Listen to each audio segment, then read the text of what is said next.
Hello, look, turn my mic on, get started.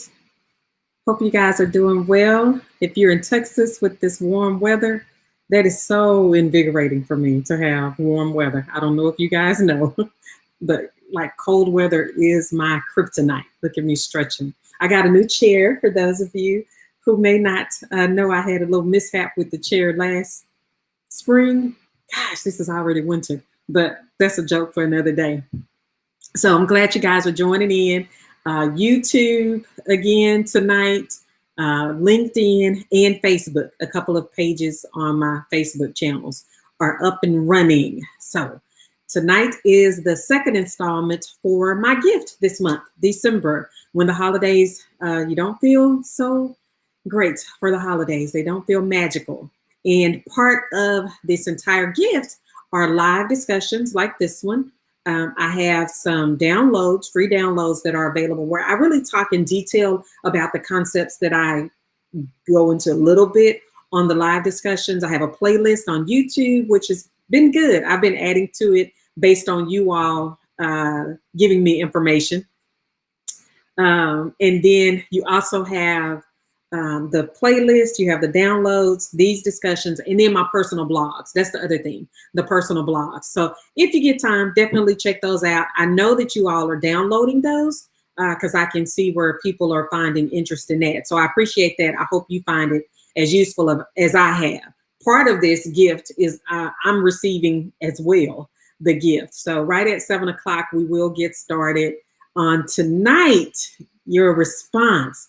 Resilience in your response. I don't know if you guys had an opportunity to read the download for this, but the reason I talk about this, I'll go into a little bit of detail once we start, but I'm just reminded of how many people don't take into account how their response to a situation may be different from somebody else. So resiliency in your response.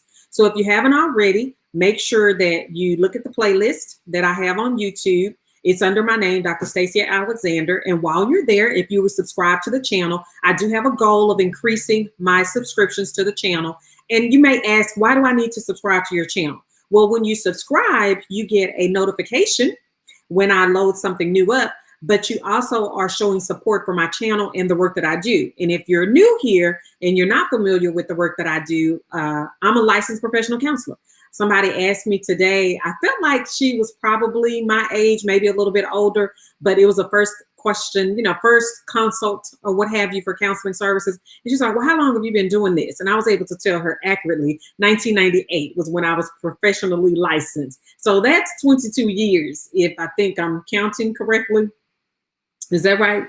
Yeah, 22 years that I've been counseling. So I think that helped her to feel at ease. So if you don't know that, I'm a mental health counselor licensed by the state of Texas, and this has been my adult work as a clinical profession. And I've been in private practice for almost 20 years. I didn't take long to jump into private practice, and I've written books about accountability in terms of getting that piece that we are all looking for. That's in a workbook form. I've written a book with my family about family, how to parent. We did all of that together. So that's just a little bit of background if you don't know me, because I don't want to spend too much time this evening going into all of that.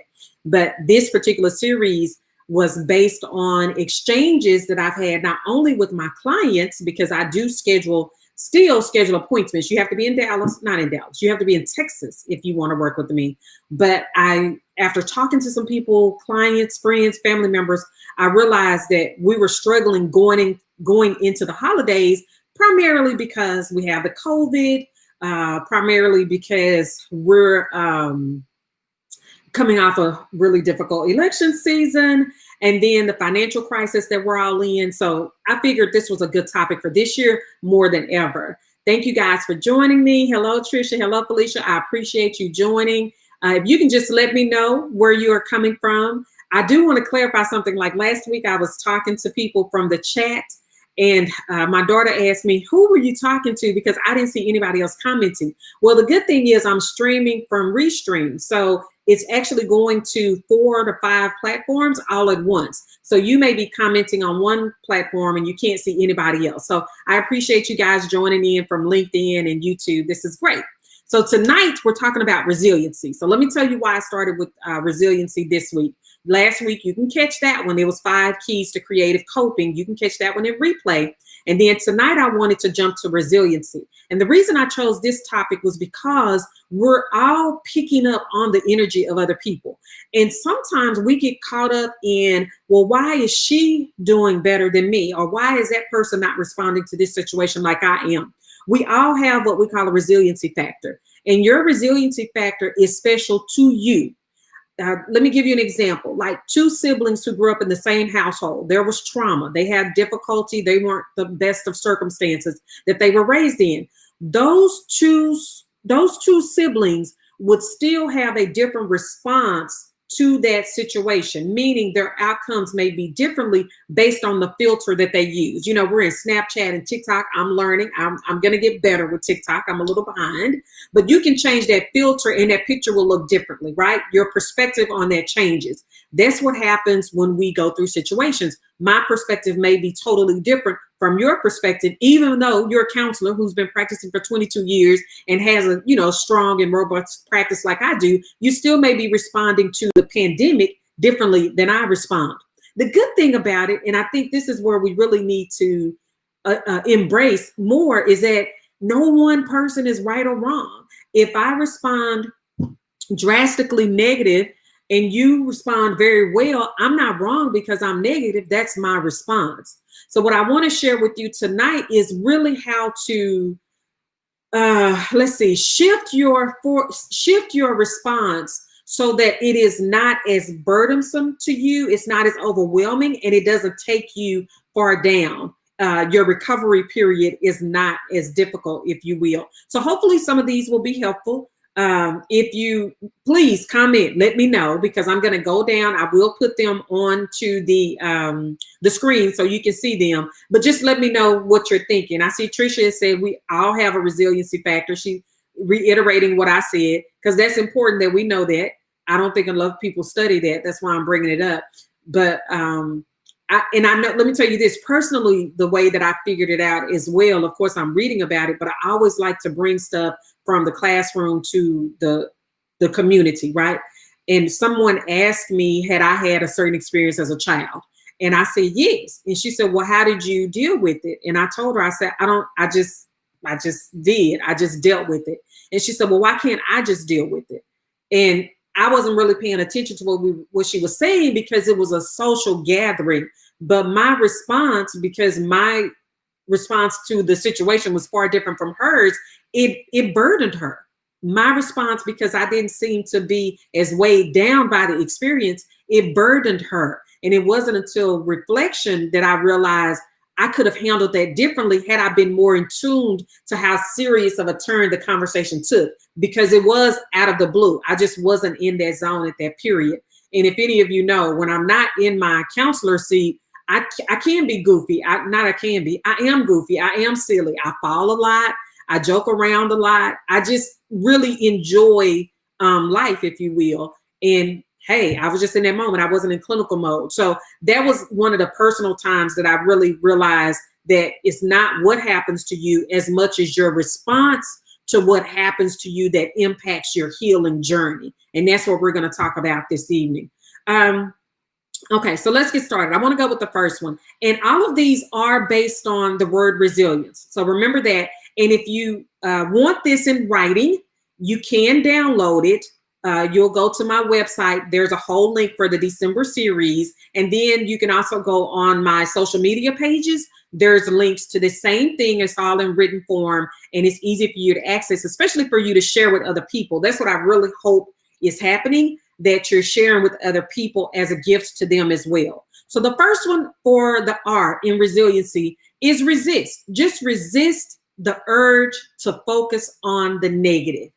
Instead, challenge yourself to focus on your strengths that support your healing and your journey to peace. And let me tell you what I mean by that.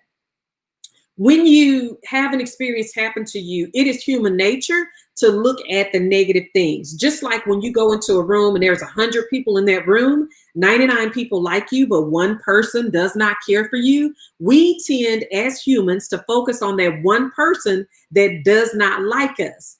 I'm saying to you, think about the one, think about the positive. Resist the urge to think about the negative. And that will shift your mind. Like, and that may take more effort for some people than other people, but I want you to really focus on that, just like shifting your mindset from the negative to the positive. Okay. Felicia says, reiterating what I said, there isn't a right or wrong resilience response. We all have a resiliency response, meaning it is individual to us, just like a snowflake. We can't we can't be just like somebody else. This is not the time to do that. Okay, so the next one is expect. E, expect great things to happen to you. When you've had a history of trauma, when you've had a history of shortfalls, failures, you're always, most times, you're looking at the negative. You're looking and expecting something bad to happen. So I'm challenging you to expect great things to happen. And what happens when you shift your energy to a more positive energy, you tend to attract more positive people. And the more you're around positive people, the more positive you are. It's an exchange of energy, and those things can happen to you more often. And as we get through this list, you'll see what I'm talking about too, because it won't be right away. Like, it's not like, okay, let me shift my thinking today and I'm going to get that job, that 6-figure job tomorrow. It's not like that. It'll happen over time. You'll get up tomorrow where normally you might be focusing on your bad back, but tomorrow you'll get up and say, okay, I slept all night. Even through the pain, I did sleep all night, or whatever that is, you'll focus on that. So I want you to be really mindful of that. And Rochelle said that she stresses this with her daughter all the time. I can, especially with teenagers, we have to help them because they especially get caught up in social media. They get caught up in social media and they think that they're supposed to have everything that somebody else has. And that's what gets them into trouble. I also want to, take a break because I meant to go over this in the beginning, guys. I read an article today that was talking about how many students are failing in the virtual format. And I saw some mothers who were lamenting about that. And I agreed for them because that has to be sad for your child, especially when your child, can do well at school. They normally do well, but for whatever reason, not for whatever, we know it's COVID related, it's pandemic related, it's all of these stressors that we're under. For right now, they're not doing as well as they would. That grieves a parent. So I told them and encouraged them that their children could benefit from counseling just like they could as an adult. That kids are also feeling the pressure of this pandemic that we're in. They're experiencing the pressure of coming off of a tumultuous election period. They're experiencing the pressure of being involved in a society that is so focused on racism that it can't even see how it's hurting them, itself, that America is collapsing surrounding racism. So they could benefit from counseling as well. So when like Rochelle said that she, encourages her child every day to focus on the good, and we're telling them to expect great things to happen when there are things happening around them that aren't great. If they cannot pull up out of that themselves, if their grades are still failing, they're still not getting up, they don't have the energy that you're accustomed to them having, please go ahead. You would seek a, physician. If they fainted, you would seek a physician. If they had a sore or something like that, go ahead and seek a mental health counselor to help them navigate some of these emotions that they're having. Okay, so let's go to the next one. Shift. Shift your response to the things that do not go your way, or they don't go the way that you would like. So instead of considering them as failures, think of them as opportunities for growth. That's a shift in mindset. Every opportunity, every experience, you can look at it as a failure or you can look at it as a lesson. I find that when I look at it as a lesson, it is much more beneficial to me and I can grow from it. But if I consider it as a failure, it's almost like a handicap. Like I've been broken down in some type of way. So you want to shift. That's the next one. Okay, so let's go to the I. Invest in yourself by tending to the basic human physiology, right? In order to build your resilience. So what are the basics of what we need? We need food. We need sufficient nutrition, correct? We need proper sleep and we need activity. We need to be active at all times. And we need to have human contact. We need to have relationships. Those are the things that we need for basic human physiological components. So I'm asking you to go ahead and invest in those things and be intentional about getting those things just for your sake, like for nothing else, so that you can perform at your optimal levels. If you're depleted in those areas, there are going to be some side effects of this. I have a really good holistic doctor, Dr. Japonica Walker, and she explained to me, my car was nice back then. It's worn out now, but it was a Buick Enclave and it was really nice. And she said, what would happen if I took the motor out of that vehicle? It would not run because I'd had a hysterectomy, just truth moment right there. And she said, okay, so what would happen if I didn't put oil in the motor? I left it in, left the engine in, but I don't put oil in it. I said it would tear up the motor. She said, exactly. That's what your nutrition is. That's your oil. The water that you drink, the fruits and the vegetables, the fiber, your vitamins and minerals, those are your oil components for your body. You're depleted. You need to replenish that so that you can feel better. So we can talk about that later off task if you want to, but that's just one of the things that I thought of. Okay, so also the next one. Let's go to the next one.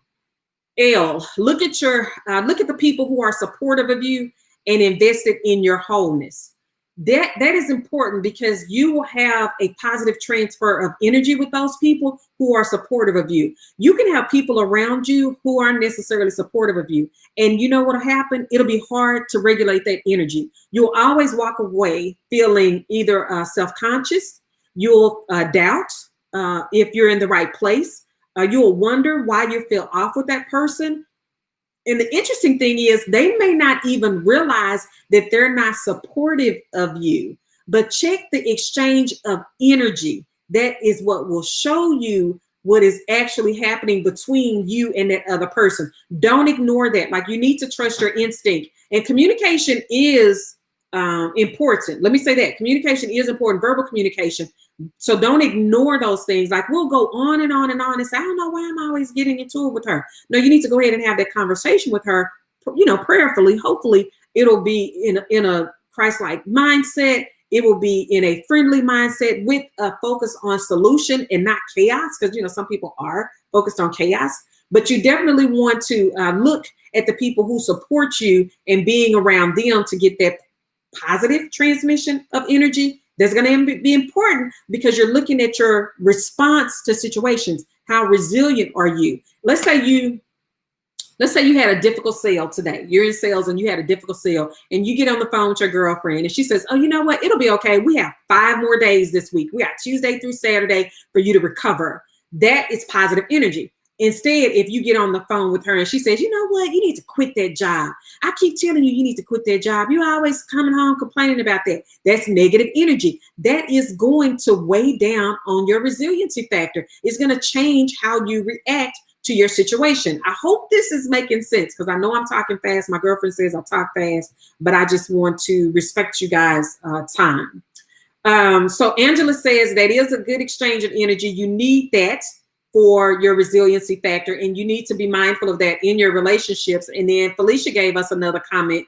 We must regulate energy within our support circles, which is true. So I appreciate that. Thank you. Okay, so the next one, intentionality or intentionally. Intentionally choose a spirit of gratitude by naming even the smallest of things that have gone well for you that day. So remember, I was telling you up above when we were talking on another one that think about the good things in your life. So that comes into play every day, but sometimes you may have a hard time focusing on the good things. So I encourage you, when you are in an elevated mood, you are feeling good, to go ahead and write a list of good things in your life, in your journal or on a sticky note of some type, so that when you are having a hard time, you can go back to that journal. When you can't automatically pull something up, you can go back to that journal and you can look and say, oh, okay, I completely forgot about that. When I was feeling good, I do have a new air fryer. Everybody's getting those, right? So I do have a new air fryer. Or when I was feeling good, I did think highly of my capabilities in the workplace, or I did think highly of my ability to grow my business. So those are the kind of things that you would write down, and you would focus on that when you're not feeling well, and that will improve your resiliency. So Trisha says intentional gratitude makes a big difference for her. And I totally agree. And thank you for the hand clap, Danielle. I appreciate that. Okay, so let's go to the next one. That was intentionally.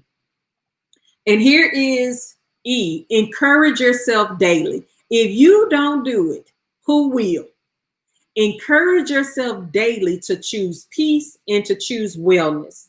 This morning, I got up and I was very mindful of what kind of music I listened to. So I'm a do-it-yourselfer learner, beginner person, right? I'm a newbie. So I tend to watch YouTube videos. I mean, like all day, I'll have a YouTube video in the background talking about how to build this or how to strip that or what have you, right?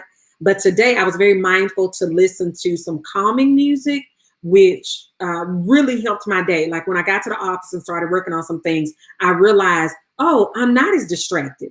I'm not as overwhelmed. I am focusing more on my task today than I normally would. So be mindful of the energy that you are creating by what you expose yourself to and who you expose yourself to. Is that a good one?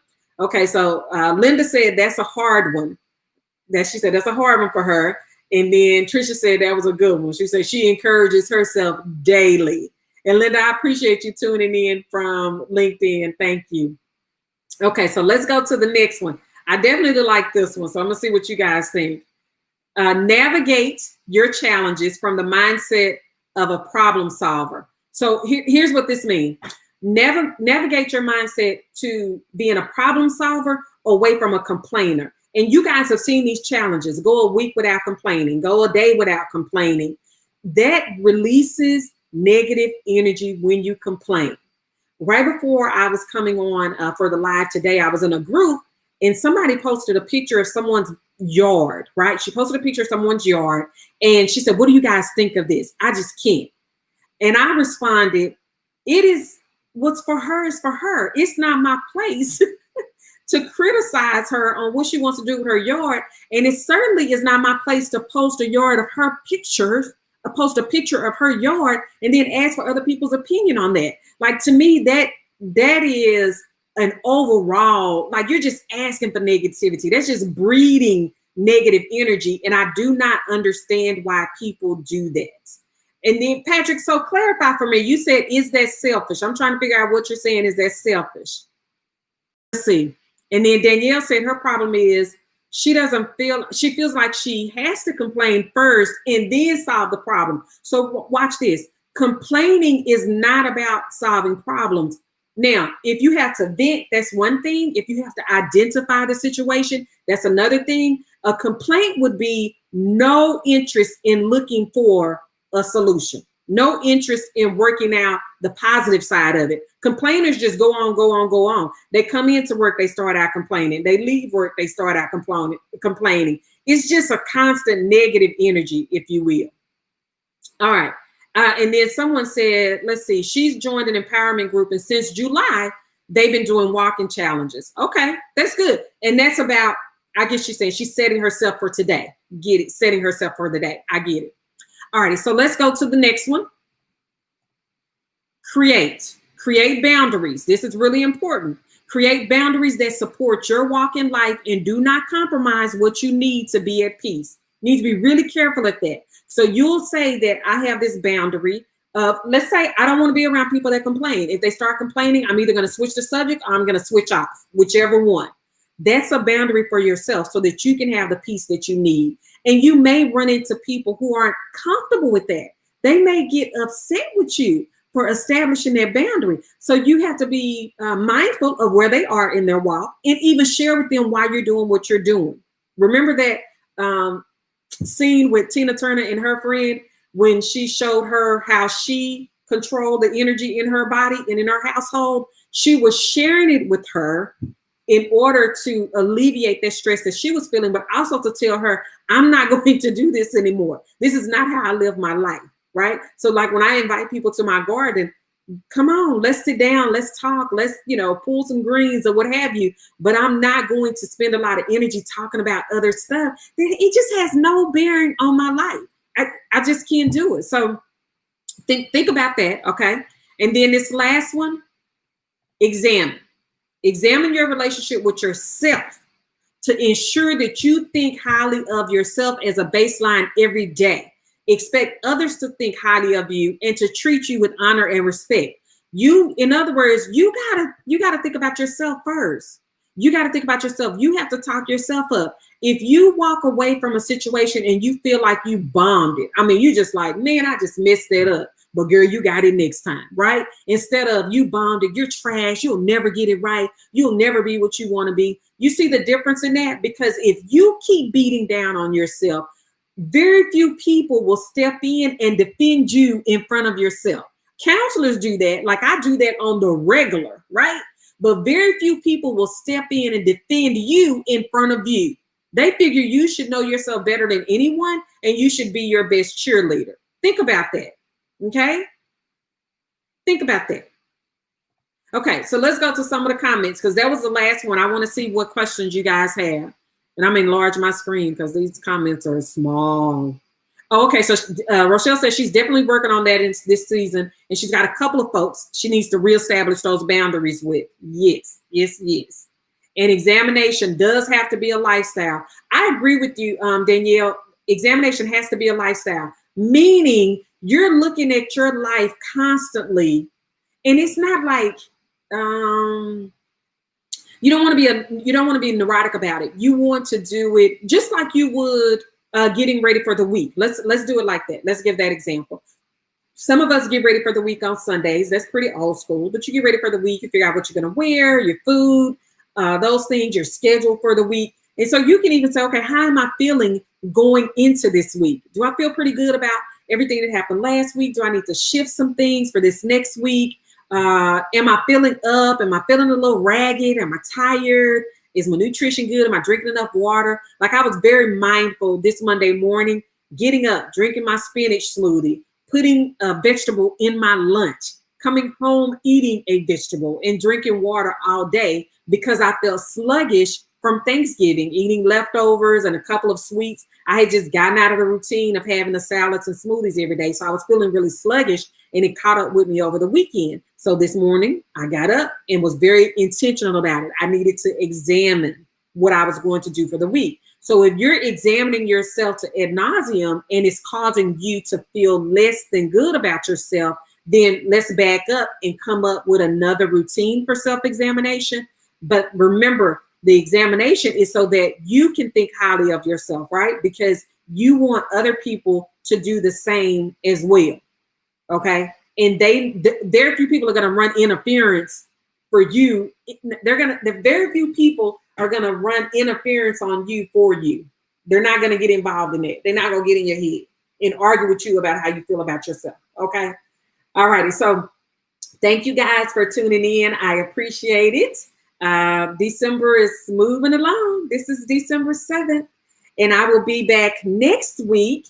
So next week, when the holidays aren't holly, if you will, holly. Thank you very much. They aren't holly. So you're just not feeling good, and it'll be, music to help you guys out. Don't forget to share with me your favorite song. If you're here tonight, share with me your favorite song so that I can add it to the playlist.